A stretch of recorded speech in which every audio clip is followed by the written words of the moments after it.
Dieu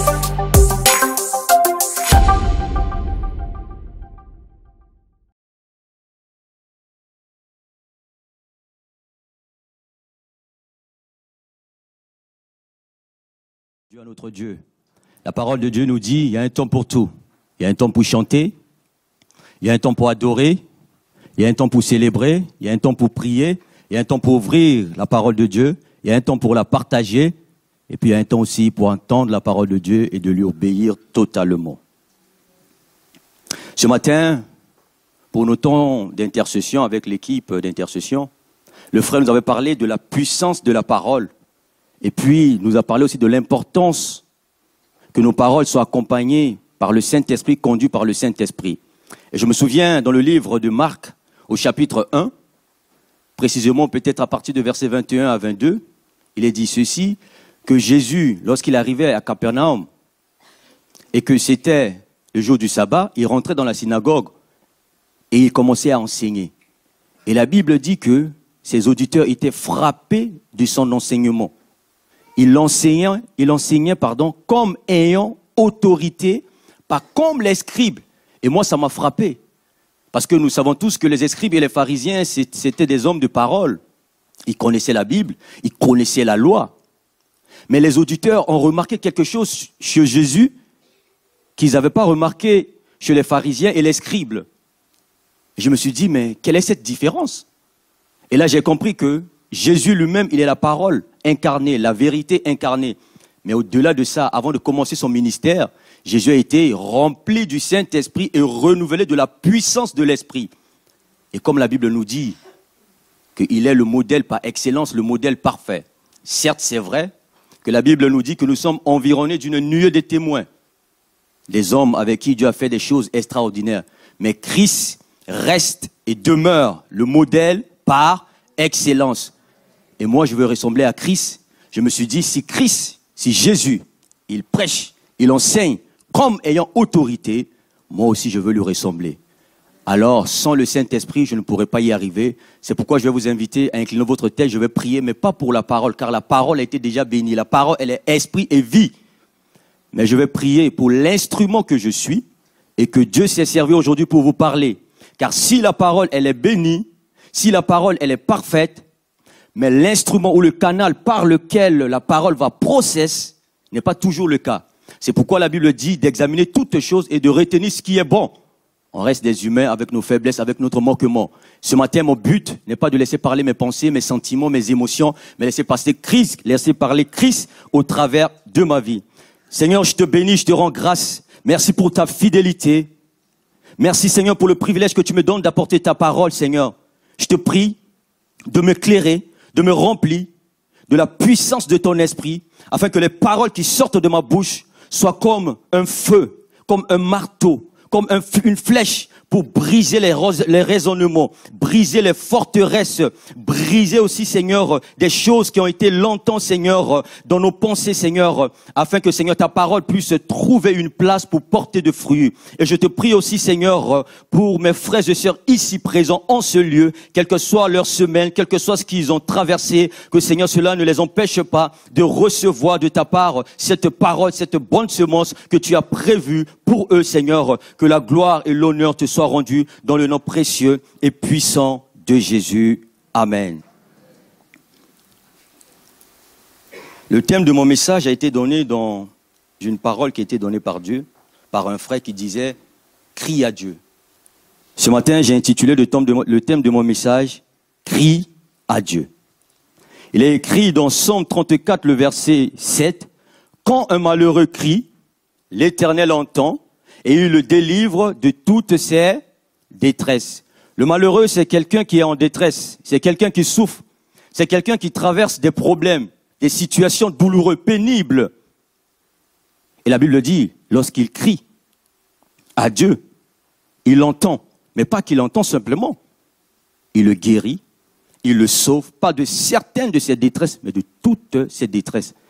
Mais j'ajoute qu'il n'est pas question simplement d'un malheureux, même un juste. Quelqu'un qui marche dans la voie de Dieu, quelqu'un qui vit la parole de Dieu, quelqu'un qui a une communion avec Dieu, avec sa parole, avec le Saint-Esprit, peut vivre aussi des choses douloureuses, Le juste peut vivre l'injustice. On voit dans la Bible le cas de Job, qui est juste, un homme intègre, un homme droit, mais qui a vécu de l'injustice. Mais quand il a crié à Dieu, Dieu a répondu. Alors, crier à Dieu ici signifie simplement lui faire part de nos besoins, lui faire part de ce qu'on traverse, lui faire part de ce qu'on vit. Crier à Dieu, c'est dire à Dieu, j'ai besoin de toi, j'ai besoin de ton aide, j'ai besoin de ton appui, j'ai besoin de ton soutien, j'ai besoin de ta présence dans ma vie, dans ma famille, dans mon foyer, dans mon travail, dans mon ministère, dans mon entourage. Philippiens 4, le verset 6 nous dit ceci.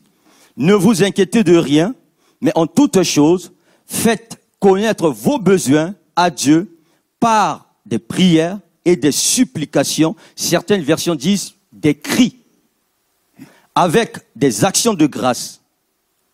Donc la Bible nous incite, nous encourage à faire part de nos besoins à Dieu, de ne pas nous inquiéter, car l'inquiétude ne peut rien changer, mes frères et sœurs. Il faut lui faire part de nos besoins. On a des besoins. Peut-être, par exemple, des besoins personnels. Peut-être là où tu es dans ta vie, tu n'es pas content de ta vie, de ce que tu vis.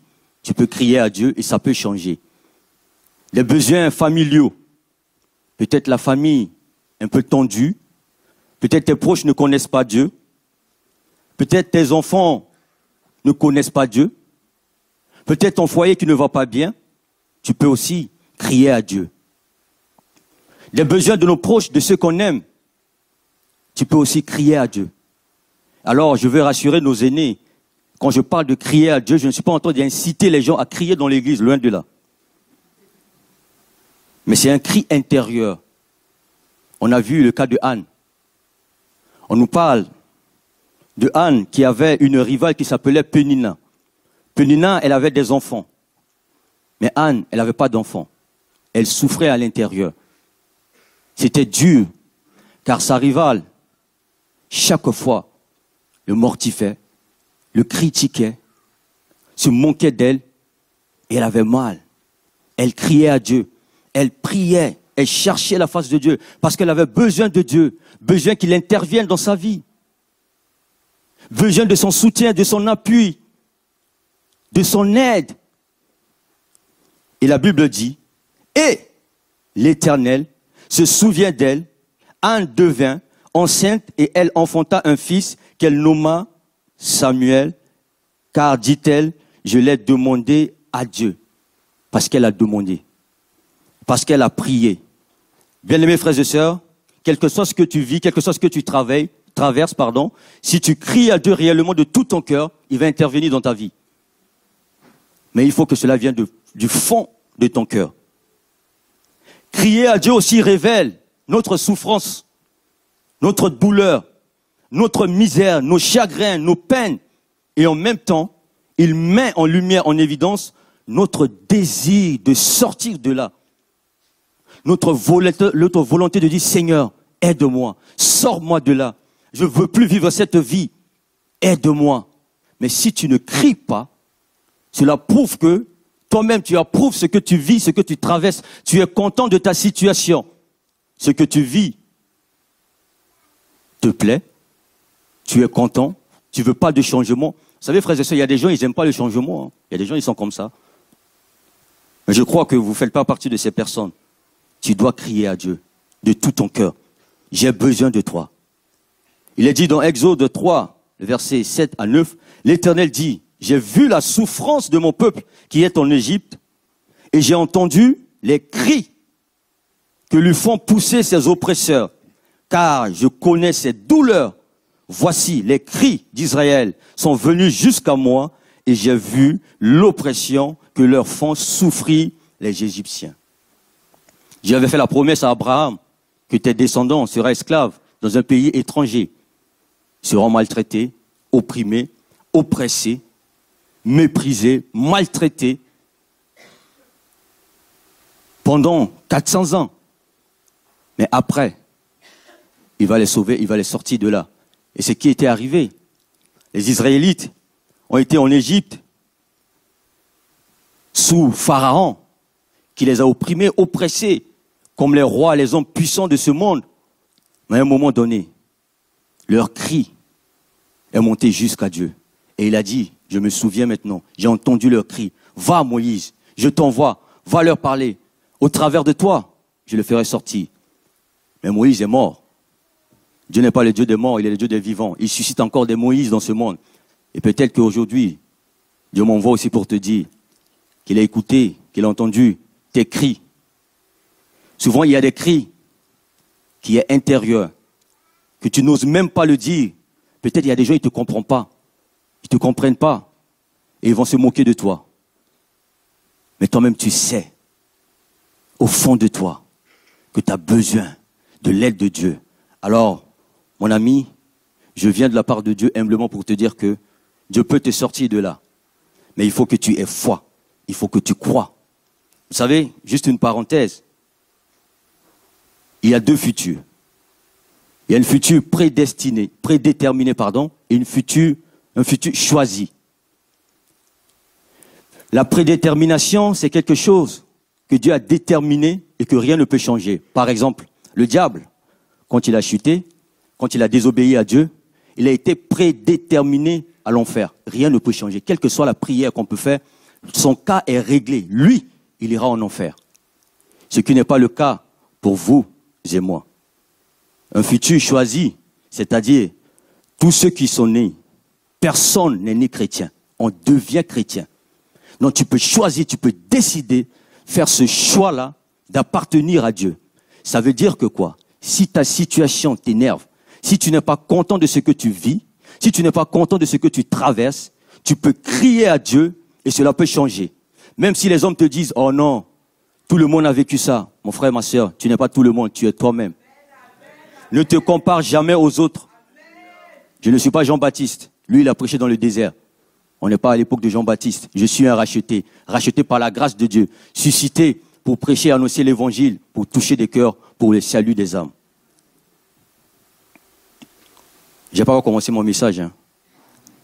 C'était juste l'introduction pour définir ce que signifie crier à Dieu. Maintenant, je vais vous inviter à ouvrir la parole de Dieu dans Marc 10, à partir du verset 46 à 52.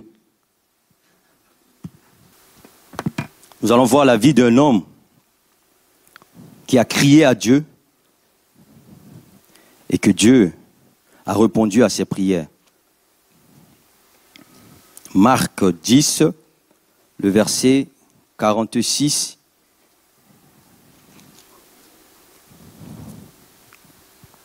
Ils arrivèrent à Jéricho, et lorsque Jésus en sortit, avec ses disciples, il eut assez grande foule. Le fils de Timée, Bartimée, mendiant, aveugle, était assis au bord du chemin. Il entendit que c'était Jésus de Nazareth, et il se mit à crier, « Fils de David, Jésus, aie pitié de moi. » Plusieurs le reprenaient pour le faire taire, mais il criait beaucoup plus fort, « Fils de David, aie pitié de moi. » Jésus s'arrêta et dit, « Appelez-le. » Ils appelèrent l'aveugle en lui disant, « Prends courage, lève-toi, il t'appelle. » L'aveugle jeta son manteau et se levant d'un bond vint vers Jésus. Jésus, prenant la parole, lui dit, « Que veux-tu que je te fasse ?» Rabouni, lui répondit l'aveugle, « Que je retrouve la vue. » Et Jésus lui dit, « Va, ta foi t'a sauvé. » Aussitôt, il recouvra la vue, et ensuite Jésus suivit Jésus dans le chemin. Amen. Alors la parole de Dieu, elle est bonne. Ici, il s'agit d'un homme appelé Bartimée. Comme la parole de Dieu nous le décrit, cet homme était aveugle, mendiant. Aveugle, c'est-à-dire qu'il n'avait pas la capacité de voir. Il était incapable de voir. Il ne pouvait pas apercevoir quelque chose, ni voir une couleur, rien de là. Et à l'époque, quand on était aveugle, la seule activité qu'on pouvait exercer, le seul travail qu'on pouvait faire, c'était de mendier pour survivre à ses besoins. Donc il était mendiant. Il dépendait des autres pour vivre. Mais de quoi? Des miettes que les autres pouvaient lui donner pour vivre. Il n'était pas mendiant parce qu'il voulait. Non, mais parce qu'il était aveugle. Et on ne sait pas s'il est aveugle de naissance. La Bible ne nous dit rien dessus. Mais ce qu'on sait, c'est que cet aveugle va crier à Dieu et il va changer sa vie. Bien-aimés frères et sœurs, il peut y avoir des Bartimée parmi nous, des gens aveugles. C'est vrai, tu me dis, mais moi je vois. Mais on peut être aveugle spirituellement. Toute personne qui n'a pas Christ est aveugle. Il ne voit pas les choses. Il voit sans pour autant voir. Il est aveuglé peut-être par le monde, par tout ce que le monde peut nous proposer pour nous distraire. Aveuglé par Satan, aveuglé par ses propres désirs, ses propres convoitises.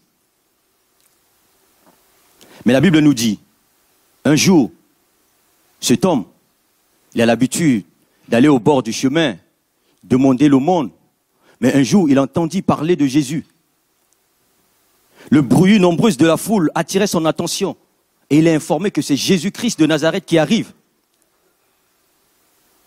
Il crie avec instance, au point de décourager certaines personnes.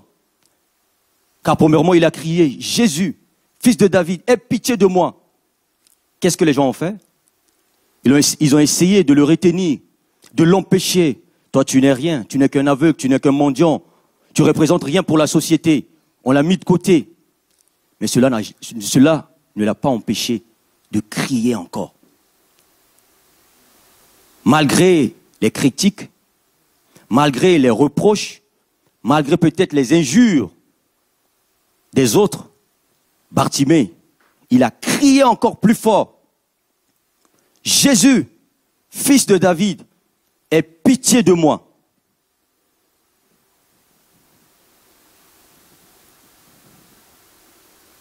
Parce qu'il avait un désir. Il voulait sortir de sa situation. Il voulait être guéri. Il voulait être sauvé. Bien-aimés frères et sœurs, si ce que tu vis te fait vraiment mal, te touche vraiment, ça doit te pousser à crier à Dieu. Si ce que tu vis ne te pousse pas à crier à Dieu, c'est que vraiment ça ne te fait pas autant mal que tu peux le dire. Parce que si vraiment ça te touche, ça te fait mal, tu vas crier à Dieu. Et je suis sûr que Dieu va intervenir dans ta situation. Bartimée a continué à crier à Dieu et il a attiré l'attention de Jésus. Jésus s'arrêta et il demande à ce qu'on appelle Bartimée. Regardez, celui qui était méprisé, celui qui était mis de côté, celui à qui on disait, mais toi tu es aveugle, tu ne vois pas, tu es un mendiant. Laisse les bonnes personnes crier à Dieu. Pourquoi veux-tu déranger Jésus? Mais ce mendiant-là, cet aveugle-là, cet homme insignifiant, peut-être aux yeux de la société, aux yeux des hommes, qui mettent des étiquettes sur les gens, mais cet homme a réussi à arrêter le cortège de Jésus. Frère, il y a même des gens qui sont intelligents, en forme, qui ne peuvent pas arrêter un président, un chef d'État. Mais cet homme, il a réussi à arrêter Jésus. Jésus n'est pas venu pour ceux qui sont en bonne santé, pour ceux qui sont forts, puissants. Il est venu pour sauver des hommes et des femmes qui sont accablés, qui vivent dans le péché, qui sont sous la puissance du malin. Car il a dit, l'Esprit du Seigneur est sur moi, parce qu'il m'a oint pour annoncer la bonne nouvelle, c'est-à-dire l'évangile, pour guérir ceux qui ont le cœur brisé, pour libérer les captifs. Et Bartimée, il faisait partie de ce profil. Même s'il ne faisait pas partie du profil des hommes. Parce que des hommes, pour te donner quelque chose, ils voient d'abord le profil, le CV. Est-ce que tu as ça, tu as ça, tu as ça, tu as ça? Bartimée, il n'avait rien de ça. Mais son profil correspondait à ce que Jésus, il attendait. Bien-aimés frères et sœurs, peut-être tu te dis, je ne suis pas qualifié pour m'approcher de Dieu. Qui suis-je? Quand je vois mon passé lourd, quand je vois ma vie, ce que je vis, mes pensées, toutes ces choses, qui suis-je pour m'approcher de Dieu? J'aimerais te dire, tu as le bon profil. Il te suffit juste de faire le pas. Il est dit après, quand Jésus s'est arrêté, il dit, appelez-le, amenez-le. Ces mêmes personnes-là sont venues lui dire, prends courage. Bartimée, Prends courage. Qui? Jésus t'appelle. Prends courage. Frère, des fois tu peux vivre des situations honteuses. Tu peux traverser des choses douloureuses où les gens t'ont critiqué. Tu as vu l'injustice de l'homme. Tu as vu le cœur méchant, mauvais de l'homme. Et des fois, tu es là comme Bartimée, assis, plus de force. Tu es là, tu tournes en rond, tu stagnes parce que tu as été blessé par les propos des hommes. Tu te dis non, c'est fini. Peut-être qu'un jour, tu es tombé, tu as rétrogradé, et les gens t'ont pointé du doigt. Et tu te dis, mais je ne suis plus digne. Mais Jésus te dit, prends courage. Malgré les critiques, malgré l'étiquette, prends courage. Relève-toi, fais le pas, va de l'avant, viens, c'est moi Jésus qui t'appelle. Et tu vas entendre la voix des hommes qui dit, mais tu es sale, tu n'es pas digne, tu ne mérites pas. Tu vois, tu n'es pas comme le frère qui prie, tu n'es pas comme la sœur qui est consacrée. Toi, reste là. Tu vois ce que tu avais fait? Tu penses que les gens ont oublié? Non.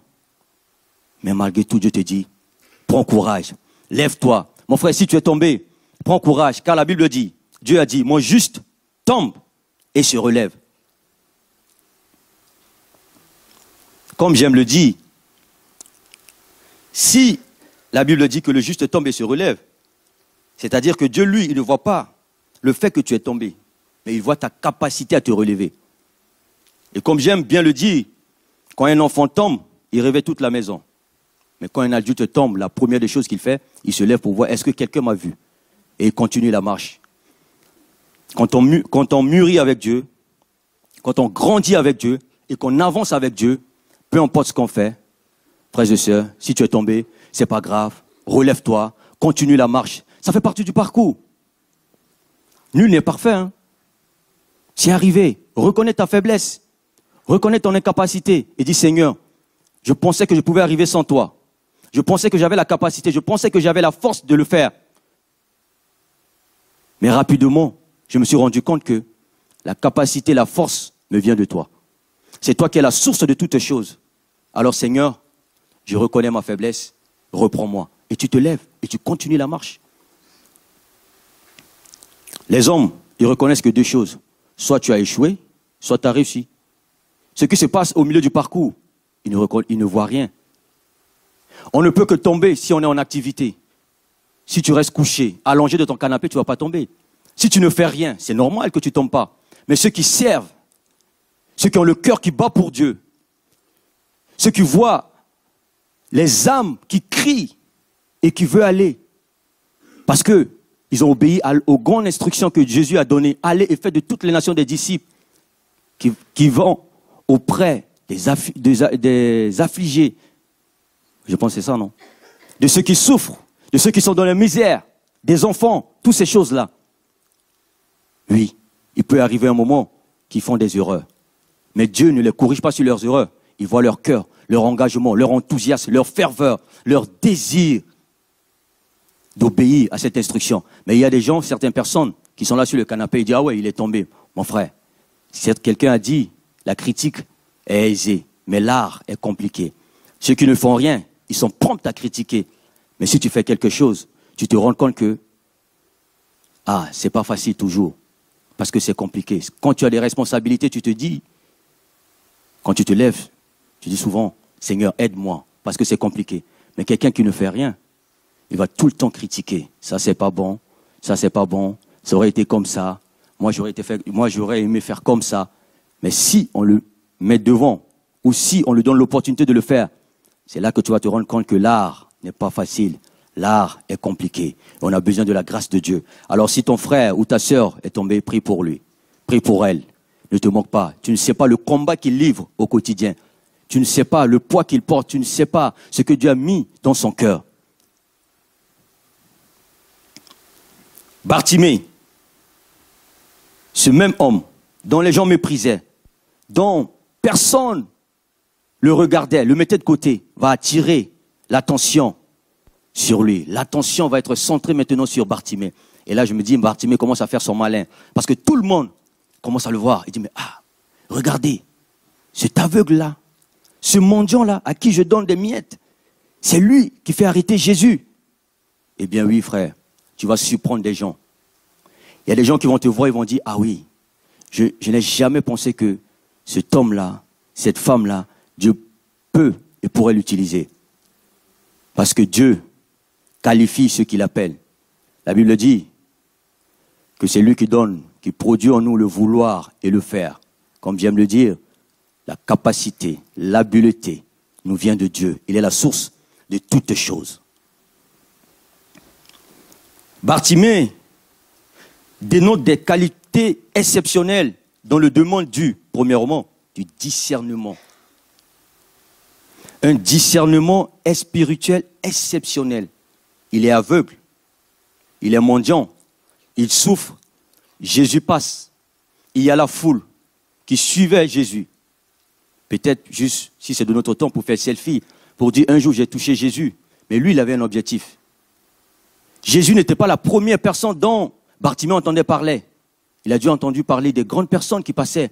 Mais quand il a entendu parler de Jésus, il s'est dit, Jésus, lui là, il est exceptionnel. C'est le Messie. Pas comme le peuple juif attendait, comme un Messie politique qui vient les délivrer par la force. Mais lui, il s'est dit, ce Jésus-là, il peut intervenir dans ma vie. Il peut me guérir. Il peut me sauver. Il peut me toucher. Et là, il a eu ce discernement. Et c'est ce qui l'a poussé à crier. Et il s'est dit, si je rate cette occasion, peut-être que je vais rester dans ma situation.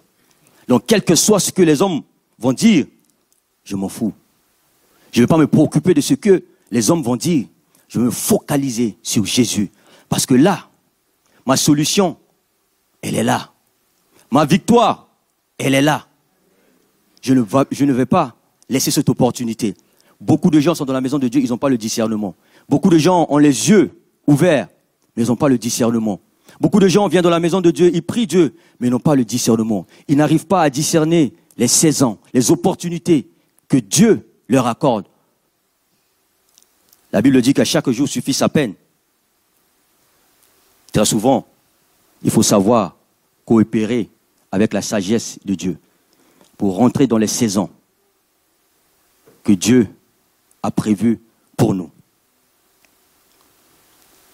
La deuxième des choses,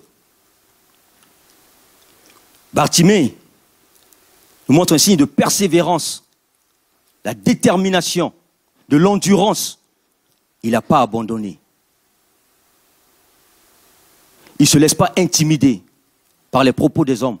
Il ne se laisse pas intimider parce que les gens disent. J'ai envie de dire que Bartimée savait que la critique est aisée, mais l'art est compliqué. Ils peuvent me critiquer, mais moi je sais que je suis dans une course. Je veux toucher Jésus. Je veux rencontrer cet homme. Parce que si j'arrive à rencontrer cet homme, ma vie va changer. Ceux qui se moquaient de moi, ces mêmes personnes vont m'acclamer. Ces mêmes personnes vont changer le regard sur ma vie. Frères et sœurs, des fois même si les hommes se moquent de toi, il peut y arriver. Ça fait partie du parcours.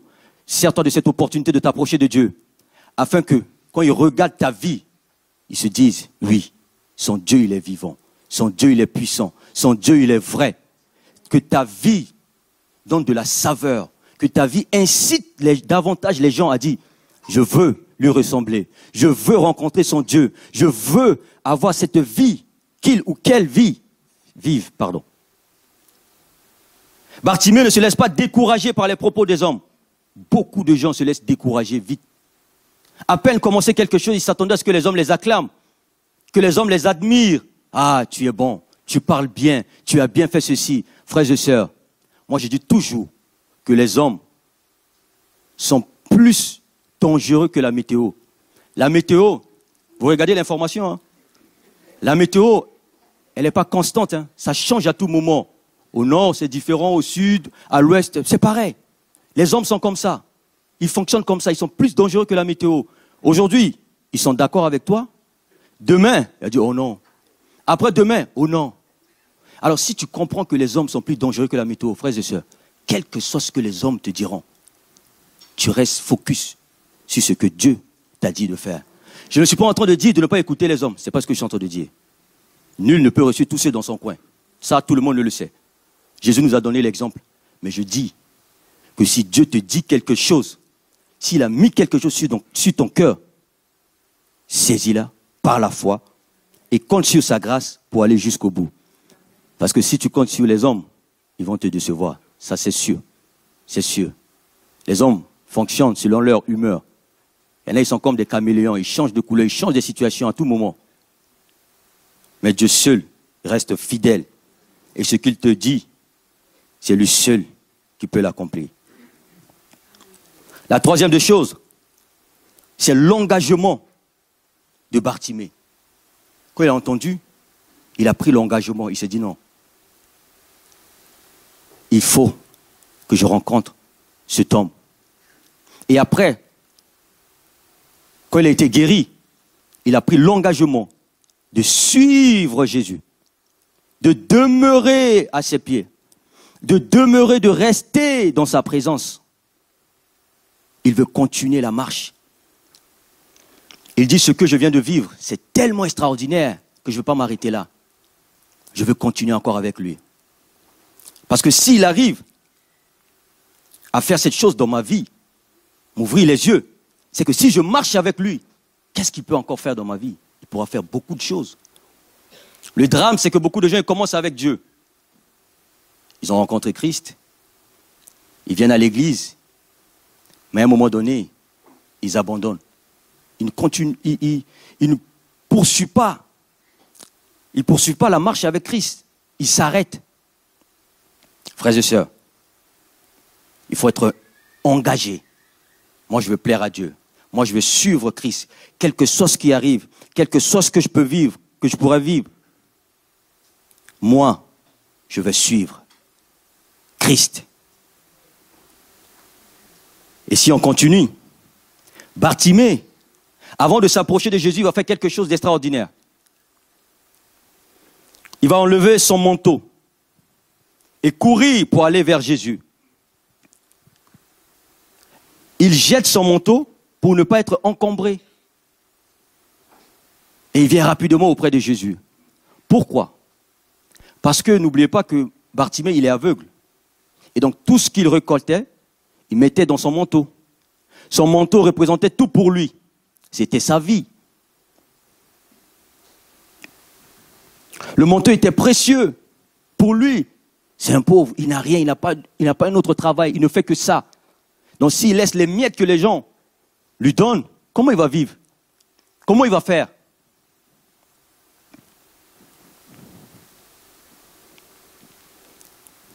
Mais Bartimée fait quelque chose d'extraordinaire. Il ne se soucie pas de comment ou de la manière dont il va retrouver son manteau, de comment il va faire pour vivre après. Il ne se pose pas la question comme les hommes, un plan B, et si ça ne marche pas? Et si Jésus ne me guérit pas? Si je suis déçu, comment je vais faire?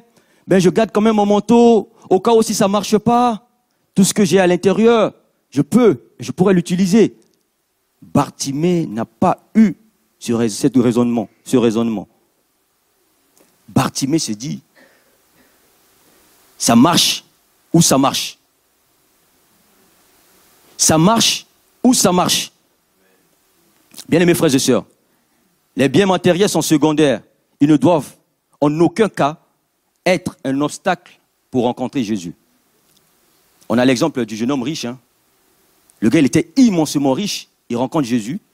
Que dois-je faire pour hériter le royaume de Dieu? Jésus lui dit, tu connais le commandement, ce qui est écrit dans la parole de Dieu, aime ton prochain, tout ça. Et j'aime l'audace du jeune. Tu vois, les jeunes, nous les jeunes, il y a trop d'énergie. Très souvent même, tu es devant les adultes, à peine ils commencent à parler, tu dis, oh, je sais tout. Des fois, on confond l'information avec la connaissance, ce qui n'est pas le cas. Et il a arrêté Jésus, il a stoppé Jésus. Toutes ces choses-là, je l'ai fait. Il voulait impressionner Jésus. Aucun homme ne peut impressionner Jésus. Quelle que soit ton intelligence, quels que soient tes biens matériels, quel que soit ce que tu possèdes, tu ne peux pas intimider, impressionner Dieu. Pourquoi? Il est le créateur de toutes choses. L'univers lui appartient, la France lui appartient, tout le pays lui appartient. L'or et l'argent lui appartient. Tout ce que tu as lui appartient. Toi-même, tu lui appartiens. Donc mon frère, ma soeur, sans lui, tu n'es rien. Et Jésus lui a dit, à ce jeune homme-là, riche-là, Ce que tu dis, c'est vrai. Tu vois, Jésus, il est vrai, il est authentique. Et quand tu fais quelque chose de bon, de bien, il te félicite. Jésus récompense ceux qui le servent. Ne nous trompons pas. On ne perd jamais son temps à servir Dieu. Jamais. Il y a un président, l'ex-président sud-africain, paix à son âme, qui n'est plus de ce monde, Nelson Mandela, qui a dit « Je ne perds jamais. Soit je gagne, soit j'apprends. » Et j'aime cet état d'esprit-là. Et moi, je reprends le terme et je dis « Avec Dieu, on ne perd jamais. Soit on gagne, soit on avance, soit on gagne et on apprend, et on apprend, et on apprend toujours jusqu'à notre mort. » Alors si tu es animé de cet état d'esprit-là, quels que soient les échecs, ou peut-être que si il t'arrive de tomber, tu vas te relever, tu apprends de ton échec, tu apprends de peut-être tes erreurs, et tu te relèves et tu avances. Quelqu'un a dit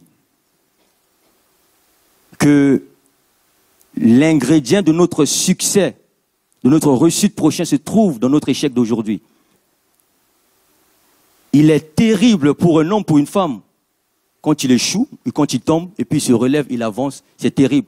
Quand tu échoues, ou quand tu vis un échec, réfléchis. Pourquoi ça n'a pas marché? Qu'est-ce qui est à l'origine? Qu'est-ce qui est à la cause? Comment je dois faire?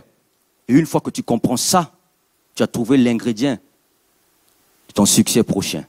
Et le drame, c'est que quand Dieu nous fait passer souvent par des épreuves, comme le frère nous l'a dit, nous, on prie juste, Seigneur, délivre-moi, sors-moi de là, frère. Si nous réfléchissons un peu, les pierres précieuses, on les retrouve où? Dans les lieux désertiques. Les lieux où les hommes ne veulent même pas visiter. Les lieux où les gens ne veulent même pas vivre. Mais c'est là où on trouve les pierres précieuses, où on l'utilise pour construire les iPhones, toutes ces choses. Et donc, les épreuves, les moments d'épreuve, pour un chrétien qui est affermi, qui est attaché à Christ, c'est de bons moments. Parce que là, il y a un trésor à récupérer. Il y a quelque chose à prendre. Mais si tu es pressé de sortir de là, tu vas sortir de là, c'est vrai. Tu vas être soulagé, c'est vrai, c'est bien. Mais tu ne vas rien apprendre et rien ne va changer à ta vie.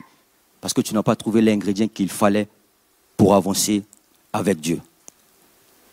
Et Jésus va dire à ce jeune homme-là, c'est bien, tu veux m'impressionner, c'est vrai. Mais toi, tu ne peux pas m'impressionner. On n'impressionne pas Dieu avec l'argent, avec les matériels, avec toutes ces choses. Si tu veux impressionner Dieu, sois humble.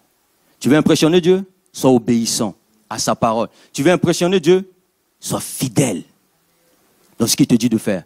Mais si tu veux impressionner Dieu par ton argent, parce que tu donnes l'offrande, parce que tu donnes, tu n'impressionnes pas Dieu. Tout ce que tu as, c'est lui qui te donne. Et Jésus va lui dire, vends tous tes biens, donne-les aux pauvres et suis-moi. Jésus n'a pas dit, vends tous tes biens, ramène-les à moi. Il a dit, vends tous tes biens, donne-les aux pauvres. Il a dit qu'il a suivi les commandements, qu'il les a mis en pratique. Mais ce n'est pas vrai. La Bible dit, tu aimeras ton prochain comme toi-même. Et tu aimeras Dieu de tout ton cœur, de toute ton âme, de toute ta pensée, de toute ta force. Certes, ce jeune homme, il prétend aimer Dieu. Mais en réalité et en vérité, il n'aime pas Dieu. Parce que Dieu lui a dit, vends tes biens, donne-les aux pauvres et suis-moi. Ça veut dire que si tu m'aimes, fais ma volonté, suis-moi. Si tu aimes ton prochain, comme tu le dis dans les commandements, prends soin de lui. Prends soin de ton prochain. Et automatiquement, on voit qu'il n'était pas prêt. La Bible dit qu'il était triste. Et c'est là que Jésus a dit, il est difficile pour des hommes riches de rentrer dans le royaume de Dieu. Une parenthèse, ça ne veut pas dire que tous ceux qui sont riches iront en enfer. Hein. Abraham était riche, Isaac aussi l'était. Mais ça veut dire simplement ceux qui mettent leur confiance dans leur richesse, dans leurs biens matériels, ça va être compliqué pour eux. Je poursuis. Le manteau ici représente en quelque sorte le péché qui nous enveloppe aussi facilement comme un habit et qui nous empêche de nous approcher de Dieu. Frères et sœurs, Dieu est saint. Dieu est amour, mais l'amour de Dieu n'éclipse pas sa sainteté. Il reste et il demeure saint. Son amour est saint. Sa miséricorde est sainte. Sa parole est esprit et vie et elle est sainte. Ceux qui veulent vivre ou venir à Jésus doivent d'abord ôter le vêtement de leur propre suffisance Ils doivent se libérer de tout poids et du péché qui, comme un long vêtement, les enveloppe si aisément et facilement.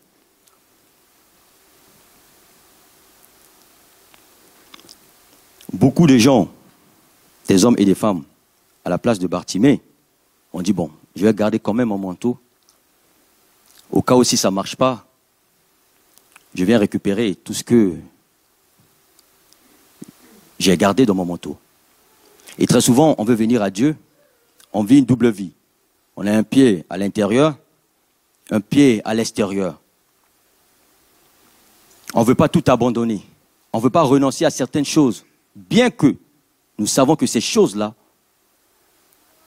posent problème, nous empêchent de nous approcher de Dieu, mais on les garde quand même. Et on se plaint que non, ça fait longtemps, j'ai rencontré Dieu, mais rien n'a changé. Mais oui, frère, c'est normal que rien n'a changé, parce que tu ne t'es pas donné totalement. Tu as eu des réserves. Mais ce que Dieu veut, il te veut totalement et entièrement. Hébreux 12, 1 nous dit ceci. Nous donc aussi, puisque nous sommes environnés d'une si grande nuée de témoins, rejetant tout fardeau et le péché qui nous enveloppe si facilement et courant avec persévérance, comme Timothée, dans la carrière qui nous est offerte. Rejetant tout fardeau, tout ce qui te pèse, tout ce qui t'empêche de plaire à Dieu, tout ce qui t'empêche d'avancer, tout ce qui t'empêche d'avoir une communion, une relation personnelle avec Dieu, il faut rejeter, renoncer, abandonner toutes ces choses. Mais comment? Tu n'arrives pas. Comme je l'ai dit au début, c'est Dieu qui produit en nous le vouloir le faire. Tu peux avoir la volonté, tu peux avoir le désir, mais ne pas avoir la capacité. C'est pas grave. Crie à Dieu. Dis Seigneur, aide-moi. Tu vois ma situation, tu vois ma misère. Je veux sortir de là, mais je n'ai pas la force. Cette vie, ça ne me plaît pas. J'en ai marre de vivre cette vie. J'en ai marre d'avoir un pied à l'intérieur, un pied à l'extérieur. Ou ma relation personnelle avec la parole. J'ai plus d'intimité avec toi, j'ai plus de temps de qualité avec toi. J'arrive pas à prier, j'arrive pas à lire ma Bible. Ou Seigneur, il y a quelque chose que j'arrive pas à me libérer. Je suis comme bloqué, je suis dans un lien. Seigneur, aide-moi. Comme on l'a dit, quand un malheureux crie, l'Éternel entend, parce qu'il n'est pas sourd. Dieu, il entend. Mais très souvent, on a l'impression que non, Dieu ne m'entend pas. Non, mon frère. Si Dieu ne t'entend pas, c'est que, la Bible dit que sa main n'est pas courte pour relever, ni ses oreilles Dieu pour entendre, mais ce sont nos péchés. Soit il y a le péché qui t'empêche, qui empêche Dieu de t'entendre. Parce que le péché, c'est comme un mur. 2, soit tu n'as pas la foi. Parce que Bartimée ici, il n'est pas sauvé, il n'est pas guéri en raison de ses cris, mais plutôt de sa foi. Crier, c'est bien, mais crier avec foi, c'est encore mieux. Donc, je ne suis pas en train de vous inciter à rentrer à la maison et je crie et crie à Dieu. Mais si tu cries à Dieu sans la foi, mon frère, rien ne va y arriver, rien ne va passer dans ta vie. Et puis tu vas dire, ah, mon frère, le frère avait prêché sur crier à Dieu. J'ai crié, j'ai pris mégaphone, mais rien n'a marché, mon frère. Ça marche par la foi, rien que par la foi. Mais il faut crier à Dieu. Et là, je vais bientôt finir. Jésus va lui poser une question. Que veux-tu que je te fasse? Je ne sais pas pour vous, hein. Mais souvent, quand je lis la Bible, j'arrive. Mais je dis même à Jésus, je dis, Jésus, toi-même, il faut voir. Le gars, il vient devant toi, il est aveugle. Mais toi, Jésus, tu vois. Et puis tu lui poses la question, qu'est-ce que tu veux que je te fasse? Mais ouvre-lui les yeux. Sauf que, il est aveugle, mais il est aussi mendiant. Il est assis au bord du chemin. Peut-être qu'il voulait demander à Dieu, donne-moi quelque chose à vivre. Ou peut-être qu'il veut demander à Dieu, peut-être que voilà, par la tes hommes, peut-être qu'ils vont construire peut-être un petit hangar pour moi. La foi, elle est précise. Et Jésus voulait lui faire comprendre que si je te sauve, si je te guéris, ce n'est pas en raison de tes cris, mais ta foi. La Bible dit, il te sera fait selon ta foi et non selon tes cris, selon tes grimaces ou selon tes inquiétudes, mais c'est selon ta foi. Donc, c'est beau de crier, c'est beau de pleurer dans la présence de Dieu, mais si je veux pleurer, si je veux crier, je crie, je pleure avec foi et par la foi. Et cet homme, Bartimée, va dire à Jésus, Jésus, je veux retrouver la vue. Je veux voir. Parce que Bartimée était conscient que tout ce qui lui arrive n'est que la conséquence du fait qu'il était aveugle. Donc si je vois, je peux travailler. Si je vois, je peux entreprendre. Si je vois, ma vie va changer. C'est clair. Et ici, Bartimée va recouvrer la vue, il va voir. Ici, c'est l'image d'un pécheur qui vient de rencontrer Christ. Ses yeux font quoi? Ses yeux s'ouvrent. Il voit clair. Il voit bien. Il ne se laisse plus berner par le monde, berner par le diable, berner par les hommes. Parce que Christ l'a éclairé. Alors frère, la Bible dit, comme je l'ai dit à l'introduction, ne vous inquiétez de rien, mais en toute chose, faites connaître vos besoins. On a des besoins.